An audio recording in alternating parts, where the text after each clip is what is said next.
I want to see, is there any final thoughts or anything that the guests on the panel would like to ask each other, or some concluding message that we could wrap this up with?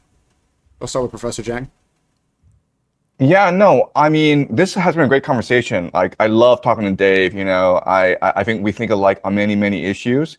And I think it's very important to have these conversations to show how different people of different political allegiances can align on certain political topics. And like, I have to emphasize, you know, the best thing about America, because we don't have it in Canada or China or anywhere else in the world, is the First Amendment. So whichever politician, whoever says that, you know, we have to protect the First Amendment, I think we should all support. Absolutely. Yeah, it's a great point, man. And like, for as bad as so many things are, then you certainly don't want to downplay any of it, because we're in a dangerous spot right now as a country. But we really do still have this ability to a large extent. And even some of the censorship from just the last few years has tremendously been rolled back or made much less effective than it was. And, you know, it's just, we still do, you know, the president can be out there trashing Tucker Carlson and Megyn Kelly and Alex Jones and Candace Owens and everything, but like, they still have the ability to snap back at him the next day on their podcast. And, you know, like, as long as we have that, we really should focus on preserving it, because we've lost so much else. And, you know, that is really, when you lose that, as the professor says, there's really no getting it back. It's kind of an unprecedented thing that we have this enshrined as the very first amendment to the Constitution. And there's really never been anything quite like it before. And there isn't another example of it in the world today.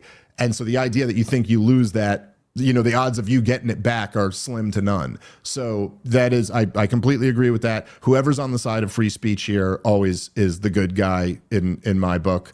And whoever's opposing it is the bad guy, like, by definition. That's the people who are, and I even, include like the people like whining about platforming and stuff like that in there too. Like, I don't know. It's just, there's a crazy discrepancy. You could almost divide the American like commentating, podcasting, streaming class or whatever into two distinct categories. There is one category is like, you know, the people who will be like, Joe Rogan had Daryl Cooper on his show, and why would he do that? He had Daryl Cooper, and then he had whoever, you know, and then, oh my gosh, he had this guy who was saying this horrible thing, and oh my God, he had Tucker Carlson on his show, and then Tucker Carlson talked to Nick Fuentes, and, you know, whatever. It's like, and then there's the people like us who, like, it would never even dawn on us to have that attitude. You know what I mean? Like, it's never, like, if you just think about it from the opposite perspective, right? Like, Joe Rogan has had on, like, Douglas Murray and Ben Shapiro and all these guys who used to go on Joe Rogan's show are like, why are you having Dave Smith on? Oh my God. Joe Rogan has on so many people whose views I completely disagree with. And it just would never even dawn on me to go, why is Joe having this guy on? Like, yeah, just have him on. I don't know. Have everybody on. What's the problem here? Like, anybody who's not on the side of just like, dude, we got to bring the temperature down here. We got to find solutions to these problems. We got to be allowed to talk this through. If we can't do that, then we have no chance. And I think it's more important than ever. I mean, literally 3 years ago, I think that was an act of political violence. We saw that ramp up, especially after Charlie Kirk. During this conversation, I'm looking at my hands. It's like I have. Yeah, I literally just now went through it. Like, there's blood on my fingers and on my knuckles here from something that happened literally 3 hours ago.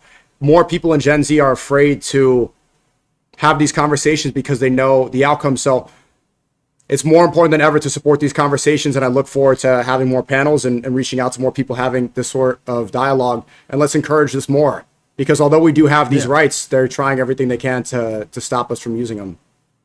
Oh, and can I just say, and I apologize to the professor, I really have enjoyed this conversation, and you're clearly an incredibly intelligent guy. So I apologize for dragging this down to the gutter for a second, but I just got to say while I'm on here, what a fucking pussy bitch move, man. Like, what type of man? How do you like go home and look in the mirror? Like, you should have to sit down to pee for the rest of your life. Like, just swinging a random sucker punch at a guy looking at his phone. I don't know, like, maybe it's my age or like the way I grew up, man, but where I grew up in the 80s in Brooklyn and stuff, there were a lot of fist fights, but there was a code of honor to some degree that I don't know what is going on in this country, where it's like you wouldn't just, I feel like your friends would beat you up if you did something like that. Just randomly sucker attack. Like if you wanted to go up and he goes, "Oh, you're Sneako, I fucking hate you," and like challenge you to a fight or something, or say something and then start a fight with you, that's one thing. But what a just weak, pathetic move, man. I got And maced. guys like that. He maced me right afterwards. As soon as I got up, he stood up and I got pepper sprayed all over my eyes. And I don't think it was mace is a woman's weapon. It's a weapon for women. I don't think it was a random guy. Men do not fight with mace. What is wrong with you, young men? I'm sorry. I've never felt like more of a father. But like, that's insane. I think if it was a personal grievance he had, I think he would have said it there. That's usually what happens when people are angry. I think somebody paid him to do that. So I wouldn't even say that that's, he's responsible completely for that. But thank you so much for coming on, Professor Jang. And you encouraged me to have these panels. I am going to Asia tomorrow. So, but I will be back soon, and maybe we could have more of these conversations, more of these panels, open invitation to people watching this. And I'm coming to your content tomorrow. Okay, man. Thanks so much, guys. God bless everybody, and I appreciate you having this conversation. Absolutely. Bye-bye. Thanks to both of you. Really enjoyed it. Bye. Great. Bye-bye.